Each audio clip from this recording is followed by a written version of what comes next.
From the heart of Dubai, where tomorrow is being built today, to the world. Welcome to the CTO Show with Mehmet. Here, we redefine technology and reimagine possibilities. With Mehmet, delve into the riveting realms of AI, cybersecurity, and digital technology. Experience the thrilling highs and lows of startups. Immerse yourself in the spirit of entrepreneurship and witness the future of business innovation being written in real time. Now, without further ado, let's tune in and explore the future. Hello and welcome back to an episode of the CTO Show with Mehmet. Today I'm very pleased joining me, Dr. Robert Toth. Robert, the way I love to do the intros, as I was telling you, I keep it to my guests to tell us more about themselves, so your journey, your experience and what you're currently up to, and then we take it from there. So the floor is yours. Great to be here. My name is Robert Toth. I have a doctorate in biomedical engineering with a focus on medical imaging AI. I'm an entrepreneur. I'm a founder. So in the last 11 years, I've been running my company Thetat Tech, Thetat AI, where we build custom AI and healthcare tech systems for our clients. We work with a lot of universities, we work with medical device companies, and we are just obsessed with the latest technology and latest AI stuff. So that's 30 seconds about me. Okay, great. And thank you again, Robert, for being here with me today. Kind of a traditional question, sorry. Why biomedical and why, AI? So what drove your attention to be in this space? So I've always been into the AI side of things, machine learning. I started learning about all this stuff as an undergrad engineering student in 2005, 2006. I thought it was the coolest thing in the world that computers could look at an image and find some patterns that detected cancer. I wanted to focus any technology skills I had and coding skills on something that could directly impact patients and people and save some lives. And so biomedical engineering is the perfect use of machine learning to me in a real meaningful endeavor. I want to see robot surgeons. I want to see cool high-tech AI saving lives and letting people live longer. And it was just a perfect focus for me to do biomedical engineering. Absolutely. Now, you mentioned something about saving lives. You want to see all these innovations, being shaped. So we know one thing usually, Robert, about healthcare in general. It's highly regulated. Of course, it should be. It needs also high accuracy. There is no space to get wrong. So how you see with AI going so fast and knowing the regulatory challenges of healthcare, so how are you seeing these going hands in hands, I would say, and where do you see the AI can make the fastest impact today? So the FDA recently released a guidance document on their view of the future of AI in healthcare, obviously a highly regulated industry. A lot of the focus is about testing how generalizable these AI models are. So if you're doing AI to predict something, if you're doing it to make a diagnosis or to recommend a certain cancer drug because the AI says this will work for this patient, they want to know, did you apply that AI to people in another state, another country, with different genetics, with different dietary habits? There's a huge focus on the generalizability of these AI systems. And I think that we're finding a lot of healthcare is going to easily incorporate the generative LLM-based AI to help with the paperwork. I think the lowest hanging fruit is just the onerous paperwork for insurance billing, scheduling, dealing with burnout, transcribing doctor's notes, giving summaries of patient meetings with doctors, summarizing the patient journey in an LLM-generated report. So I think every healthcare provider and hospital, etc., is going to have AI-generated AI summaries everywhere.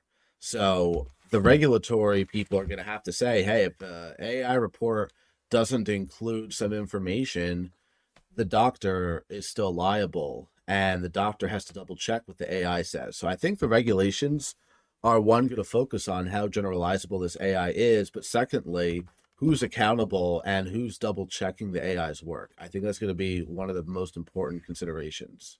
Absolutely. Now, again, talking about AI, Robert, and something that comes always, regardless which vertical we're discussing, is how people gonna start to adapt, and adapt at the same time to this new fact that AI is with us. So when it comes to, you know, the people who work in healthcare, let's say starting from the nurses, starting, from doctors, how are you seeing their excitement or maybe a little bit pushback? So what are like some of the things that you started to monitor and notice when it comes to adoption and adoption, I would say?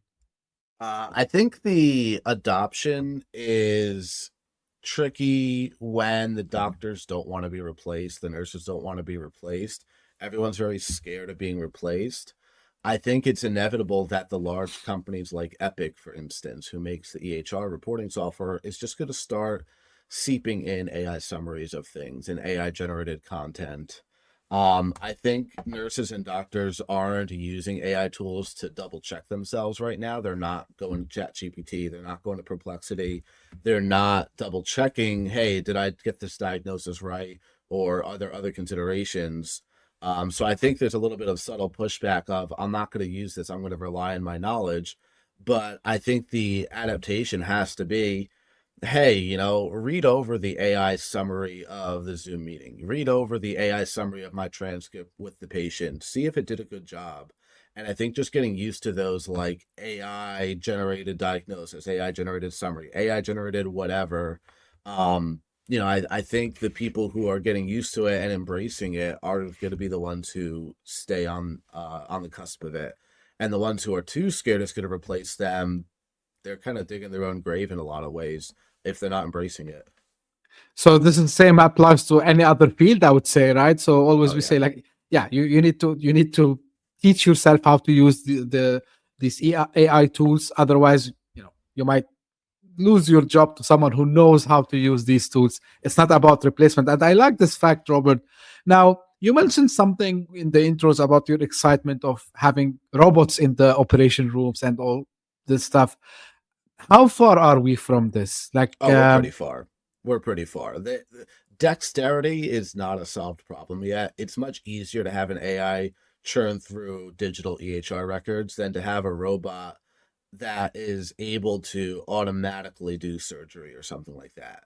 Now, mhm. I think things like the Da Vinci robot and there's other teleoperated robots are going to be a step in between here in full automation, where you have a doctor around the world doing remote teleoperations. Then slowly pieces of that will be automated. Okay, well, make the first incision, automate that. Then the doctor goes in and looks around and does something. Okay, stitch them back up at the end, automate that. Like, they're going to start to automate little pieces of that gradually as robotics gets better. But robotics is hard, and in surgeries, you need a human right now, at least, to handle unexpected situations. Oh no, there's something's bleeding. What do we do? Like, right now, you need the robot to not take over in that situation. You want a human in the room. But I think it's just inevitable. Right. So we talk in other fields again about the concept of co-pilot. Of course, the term Microsoft adopted it Mhm. in their AI thing. So it's kind of like I see it myself. To your point, like always, we need the doctor to be maybe supervising what the robot is doing. So we can think about it maybe as a co-pilot more than an autonomous, right? Yeah, it's like when the doctor says to the nurse, "Hand me the scalpel," he can say to the robot, "Make an incision there," or reposition yourself 5 centimeters to the left. It's like he's using it as another person or another being in the operating room that he can direct or she can direct, and kind of use them as like a co-pilot's a good example. Like, okay, you release the landing gear, I'm gonna, get the plane to drop altitude, whatever it is. Having the robot in there, or a suite of robots that could do things with high precision repeatedly, like stitch someone up. Hmm. That's something that a robot could easily do if a doctor tells them to, or, clamp this area. Does he really or she really need to be telling a nurse to do that versus a robot? Some of those tasks are simple. Right.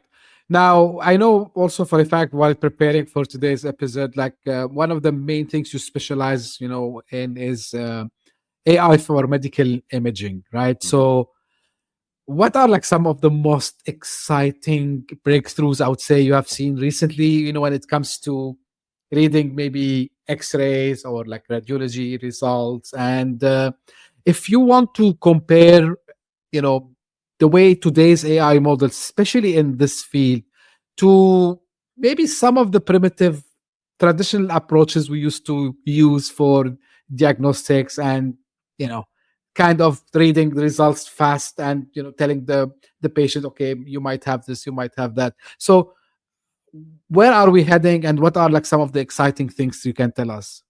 I think the exciting things are in radiology, at least, a lot of 3D models are coming out. Hmm. So a lot of the research on, you know, facial tracking in videos and stuff like that, it's all 2D computer vision. And so Project Monai by NVIDIA has done a great job of collecting a bunch of really good open source 3D models. Hugging Face hosts a bunch of 3D medical imaging models. Because when you take an image of the human body, you take an MRI scan, that's a 3D native thing. You're taking, X, Y, and Z of the skull area, for instance. Hmm. And a lot of the exciting new models coming out have adapted the 2D models like Facebook's SAM model for segmentation, and they've adapted it to medical imaging, and they've extended it from 2D to 3D. So I think some of the biggest exciting things are automatic segmentation of organs, 3D renderings, augmented reality, where the doctor or surgeon, whomever's doing the work in the operating room, can see an augmented view of the cancer or the blood work or the radiology imaging. But I think the biggest thing for the radiology and medical imaging in general is just the proliferation of these open source computer vision models in other fields just seeping into medical imaging, and people converting them to either, 3D or higher resolution 2D in the case of digital pathology. So just all these open source models exploding onto the scene is great.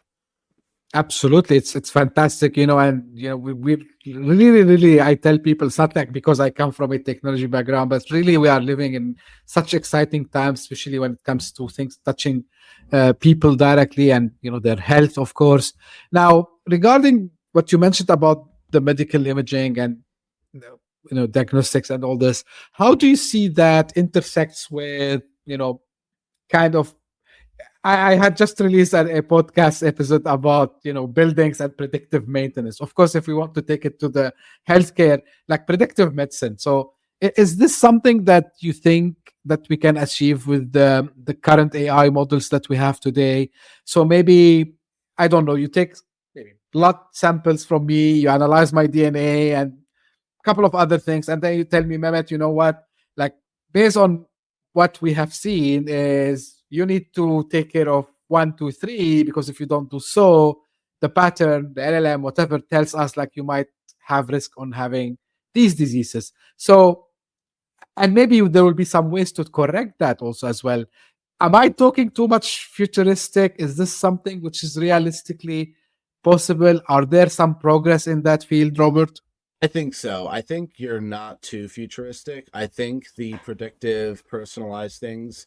So I think there's two categories. One is the FDA approved devices that say, hey, based on your genetic sequencing, you are at risk for certain diseases. Therefore, do these certain behaviors or get screened early. That's one thing. I think screening should proliferate. If everyone can get a cheap CT or MRI screening or heart disease screening, and AI says, hey, this is your percent risk of heart disease or lung cancer or whatever it is, screening is going to go up as people get cheaper AI models. I think there's also a category of health and wellness that are not FDA approved devices. So you're thinking like Fitbits, you're thinking your wearables, heart rate monitors, pinpricks for a little, blood analysis. The company Throne that analyzes the waste in toilets with computer vision, and I think there's going to be a lot of home solutions, consumer-based solutions, patient-based solutions that say, hey, we monitored your grocery purchases and we monitored your blood, or we checked your blood work, and you had a screening that checked your liver and the level of fat on the liver. And because of all these, you should adapt your diet in the next 3 months to, eat more carrots. I don't know, whatever it is. But I think this personalized, like health and wellness at home, consumer owns the data, is going to be a huge industry that helps predict, what people are at risk for and potentially offer suggestions. And as long as they don't report scientific findings, we'll see if the FDA allows the AI to just let a consumer with their own Fitbit at home get a health prediction that says, hey, if you don't hit 10,000 steps a day, you're going to drop dead of a heart attack in 10 years, give or take whatever way it phrases that. I think there's just going to be a huge amount of consumer-based goods that are AI-generated predictions. Yeah, and one question just popped up in my head because, OpenAI brought the deep research model 2 weeks ago, and I start to see doctors specifically, which I follow very closely on different social media platform, and they were talking about the accuracy and the speed that specifically the OpenAI one, and I'm sure like more models would come and follow, especially when it comes to for example, reading a specific case. Let's say it's a cancer case, and maybe sometimes they are not sure, should we go with a chemotherapy, should we go with radiation.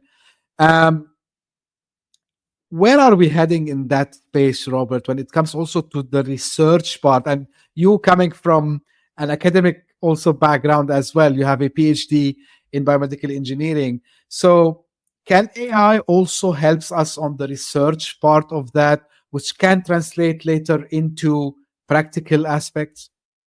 I think so. I think the best thing it can do is scour PubMed and read the abstracts of 100 relevant papers, and then read an individual case report or grant that it needs to edit, and use all this outside knowledge. I just think the deep research, DeepSeek's R1 doesn't do deep research, but it does reasoning, perplexity. All this stuff is going to help researchers make connections that they haven't made if they ask it the right way. You have to basically say, hey, deep research, summarize the latest 100 papers on glioblastoma, and then tell me, given that information and given this one case, what do you think is the best course of action?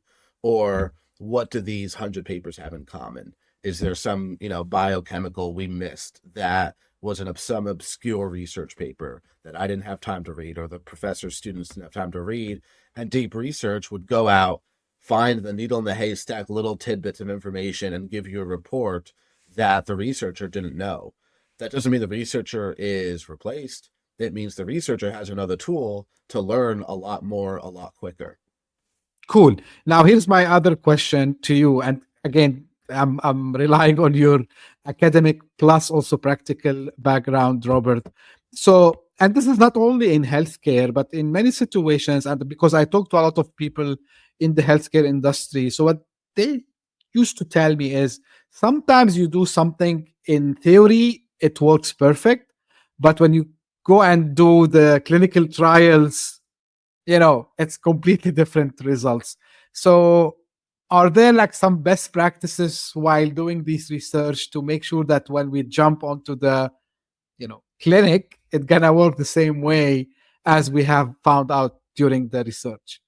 I think that's one of the hardest things of modern machine learning in healthcare, the generalizability. I think you have to do really heavy cross-validation experiments. You have to, and this is why the FDA is so stringent on, did you test and validate your algorithm on a variety of people, a variety of types of patients?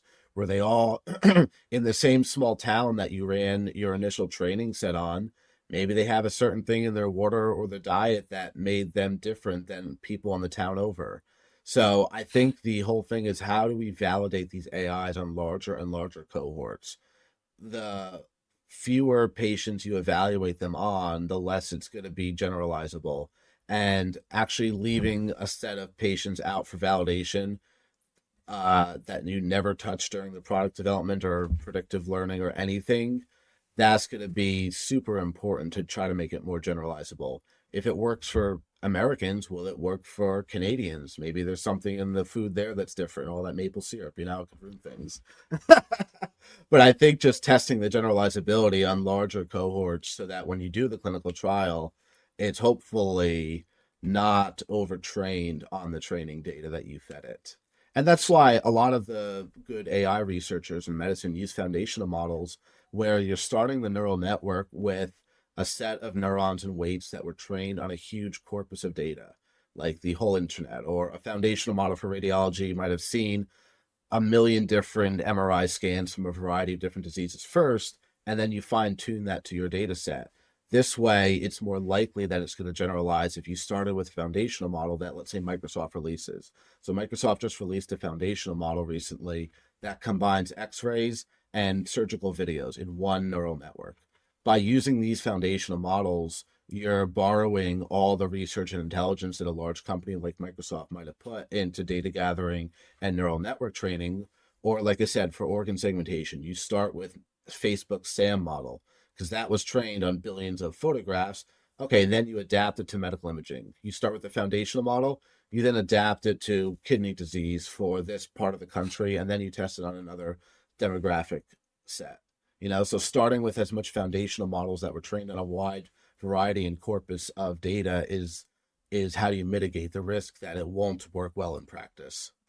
Yeah. Do you think here, the use cases of real world data would become more, useful in this situation? So we have like more large data sets. I wish, I hope, but everyone's so squirrely about their data sets in healthcare and no one releases it. There's not enough open source data sets out there and data sharing. So I think that the whole community of research in healthcare AI would benefit with more public and open data sets. It's just so much alpha, as they say, is locked in the servers of these hospitals and imaging centers and private enterprises or public enterprises that are scared of HIPAA, so they don't want to anonymize their data and let researchers use it.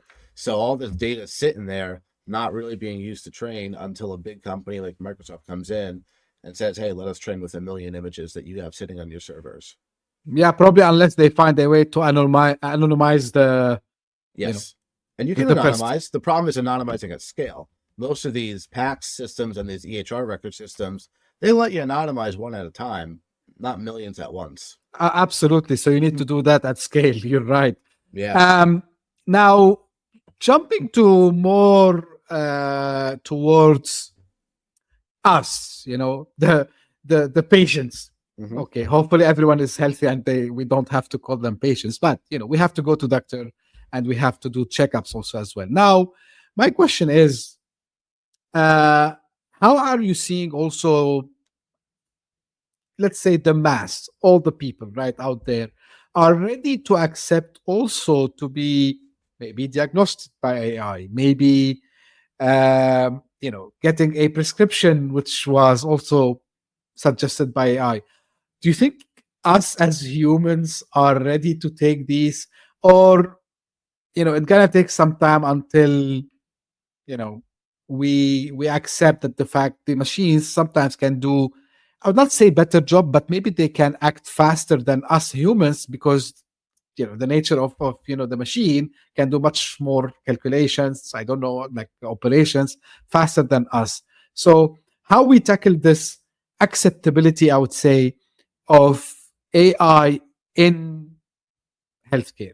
So I think what we're noticing is people are starting to use something like ChatGPT as a second look. So the doctor says, I have this, let me just get a second opinion, but not by another doctor, by the AI.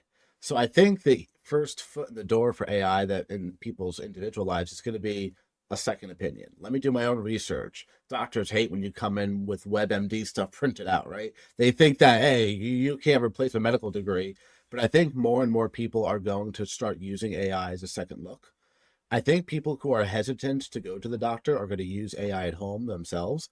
If the AI can look at their scans and give them a suggested prescription, sometimes people are more introverted and they don't want to go see a doctor and tell all their problems too. You see the AI therapists taking off to some degree. Some people find it easier to share confidential private information with a impersonal robot than another person at the other end.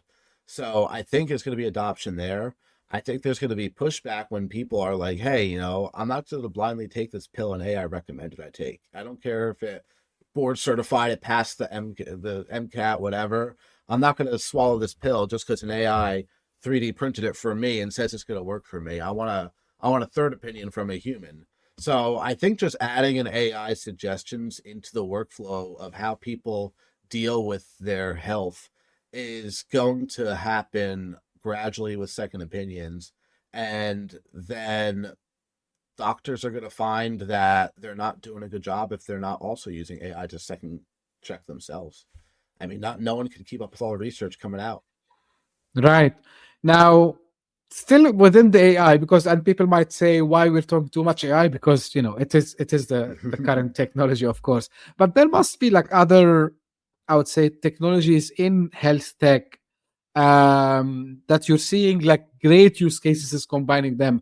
Like you mentioned about, for example, 3D printing, right? But are we seeing like something else? Are we seeing something related to wearables? Are we seeing something related to MIoT, which is medical Internet of Things devices? So what are like some of the trends, if I might ask, Robert, that you're seeing and you're excited also about? So I think two main trends are remote medicine.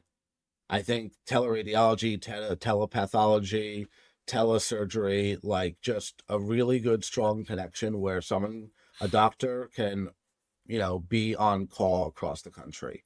I think remote work is there. I think VR is bigger in medicine than people think.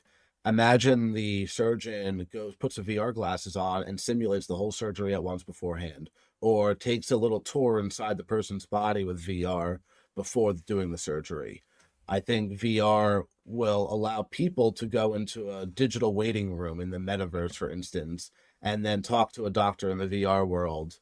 I think VR was going to be used for, let's say, pulling up patients' blood work, their chart, their medical imaging, all in a nice interface. And that might be its AR, augmented reality, where it's like Pokemon Go. You see something pop up in front of your screen and with your glasses on. So AR and VR, I think, are going to be huge in the surgery and radiology world. Yeah, and I don't think we are very far also from there, but I see this, and I discussed it with a couple of my guests before. The main benefit I see is we hear sometimes, like in some countries, they have shortage on medical stuff, right? So this might fill the gap. In even some like less developed places in the globe, we see that even they don't have the basics, right? So this might also become one of the ways where we can fill these gaps also as well. And this is why I'm super excited when I see these breakthroughs, technologies and the innovation that are coming out from there. But I want to go back a bit, Robert, to the regulations. Of course, in the US, you have the HIPAA, in Europe, the GDPR, and all, whatever comes out of there. What need to be done? Like, I understand why these regulations came in the first place, of course, to protect the privacy of the data, to make sure that no one can use the data for doing bad things. Let's put it this way, to make it simple and clear to the audience. But who do you think should lead first to start looking into these regulations, and maybe, I would not say remove them, but maybe modernize them to be, at least, modern enough to grasp all these advancements that we have with the AI? So I think when it comes to regulations, I think it's very onerous for startups and smart entrepreneurs to enter healthcare and healthcare tech, because it costs millions of dollars just to get a product onto the market. That's not the case in any other industry. E-commerce, you don't need millions of dollars to launch a drop shipping service. I think the regulations need to, one, be more prominent with displaying how many patients an AI system was validated on. That's one thing I think we are under-regulated on. If you look at it, a lot of these things are approved with a couple hundred to maybe a couple thousand patients validated on. I think that that number needs to be very prominently displayed on any AI device. This was an AI model, great, FDA approved. Instead of doctors blindly trusting that, how many patients was this validated on? What was the accuracy? How often did it get false positives and false negatives?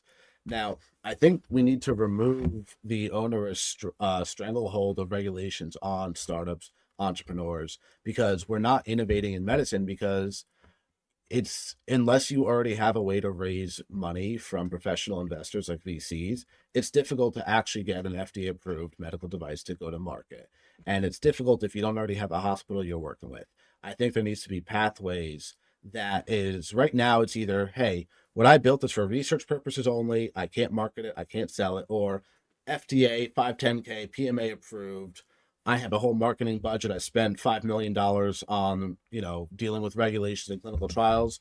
It's in the market, and I can be like GE and just do whatever I want within reason. There needs to be something in the middle where we are encouraging young entrepreneurs to enter the healthcare AI world with ideas without them being turned off by the onerous regulations to go to market. Maybe it's like a preliminary, not research only, not full FDA approved, but like a fast track, on track to get released to the market, where there's extremely heavy limitations on what you can say, but you don't need to spend millions of dollars on clinical trials to get to market. So the regulations right now are good because they're trying to keep the product safe. They're trying to make sure the AI wasn't just trained on one subpopulation and doesn't work well in another subpopulation. So that's what they're good at, but they're bad at giving a way for budding entrepreneurs to want to innovate in the medtech space without needing to do a full, onerous, high reporting, regulated product to market. And I think there will be also the ethical aspects, I believe, also, Robert, which people sometimes, they say, okay, fine, we can accept that maybe we need to ease the regulations, but what if someone tries to do something bad? Of course, right. I don't agree, but I'm taking the devil advocate role here a little bit, if you want. So how we can defend this? Well, I think it's like, okay, so, John and Jane Smith start a company like Theranos or whatever, and they do something and they didn't test it on enough patients, and now they're in the market and a patient dies because they followed the recommendations of something that the FDA did not regulate enough. I think how do you mitigate against that is making it very visible that this is preliminary. This AI was not trained on a sufficient number of patients. Yes, you can still make money on it and you can buy a service, but how pharmaceuticals have to list 1,000 side effects for any drug they put to market? Make it so scary, but let them at least go to market. So in terms of the ethics, make any company that goes to market, even with less regulations, have to report and make it really visible. This might not work for you. You know how ChatGPT, we can potentially spew misleading information, whatever it says.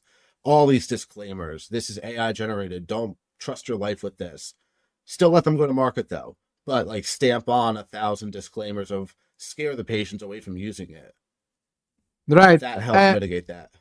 Yeah. And you know what I tell people sometimes, especially on the content, right? So, and I think, last year or 2 years ago, it's been 2 years now. So one of the things that we discussed on the show, it was with Sid Mohaseb, and hi to him if he listens.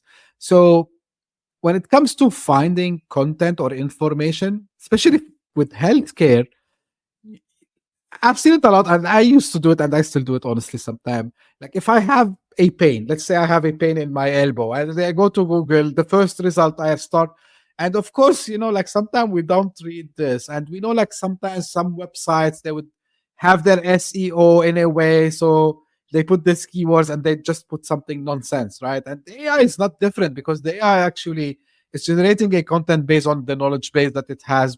Of course, it's not like the search, it's doing kind of retrieval over there. So this is why, yeah, the ethical aspects, I agree with you, Robert, here. And this is why I was kind of playing the, devil advocate here, but 100% on what you're saying here, Robert.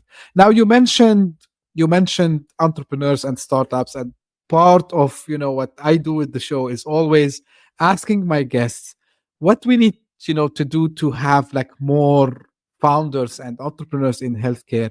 But other than the things that you mentioned, like what other advice you would give them based on your experience? You've been doing this for a long time yourself, so what they should think about, what are the kind of best practices, maybe things that they should do, things should avoid, of course on a high level, if you can share that with us.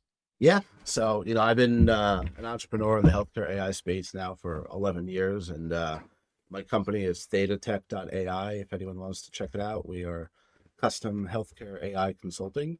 And I think for founders, you got to start with the data. In healthcare AI, you don't always want to start with an idea that could be great. You got to start with what data is available. A lot of the ideas, you're going to be roadblocked by not gathering enough data to train a good AI model. Start with open source data sets. Start with a doctor collaborator that can give you some preliminary data. Start with a university connection or research lab that has some data you can work with. Scour the internet for public data sets. I think healthcare AI budding people, they should look on Hugging Face for the latest AI neural networks being done in healthcare, but then look for the data sets. There's data sets of doctor-patient conversations that you could use to train an LLM or fine-tune one. There's open source radiology data sets. There is surgical video data sets. So whatever an entrepreneur does, one, enter it knowing you're going to have to deal with the FDA. Secondly, start with the data. Everything makes it easier when you're starting your endeavors with more data rather than a clever idea. That's what I would say. Great, Robert. As we are almost coming to the end, and this is usually how the final question I ask. Any, maybe final thoughts you want to share with us? Maybe something I didn't touch and you want to just quickly say something on it, and of course, where people can get in touch. Yeah, so you can get in touch. Go to thetatech.ai. There's a contact form, and then it'll go right to my email. So theta, the Greek letter tech.ai is where to contact me. In terms of things we didn't touch on, I think it's really exciting how cool and futuristic all this is going to look. When we go walk into a hospital, like it's easy to get scared of AI replacing doctors or AI giving bad judgment or underregulated or overregulated, whatever.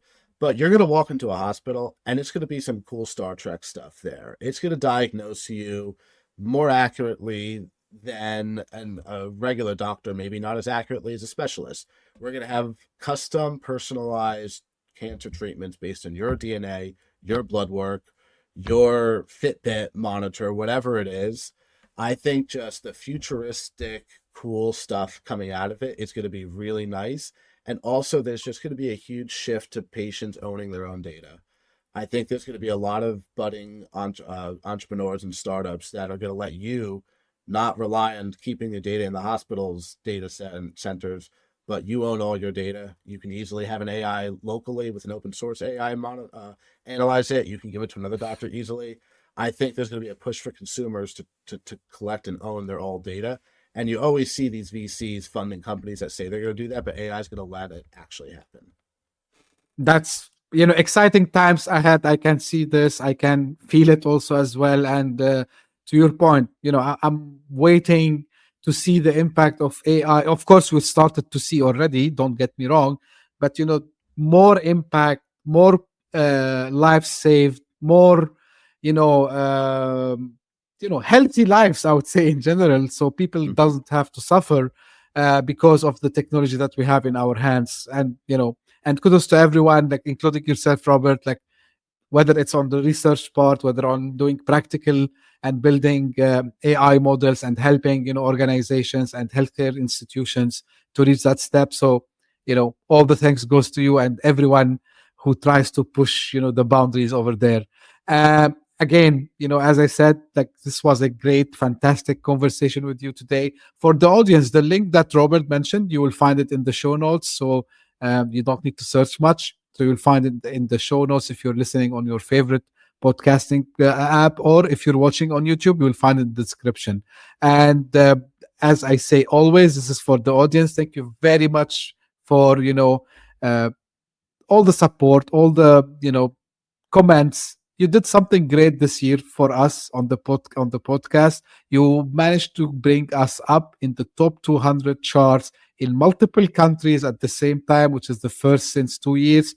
The second thing, you put us in the top 40 business podcasts in Dubai, ranked at the 14th. Thank you so much for that. And if you are just new to the show, thank you for passing by. I hope you enjoyed it. If you did so, give us a thumb up, share it with your friends and colleagues. And as I say always, thank you very much for tuning in, and we will meet again very soon. Thank you. Bye-bye. Hit that subscribe button, share the show with your tech-savvy friends and fellow entrepreneurs, and leave us a review on your favorite podcast app. Your support means the world to us.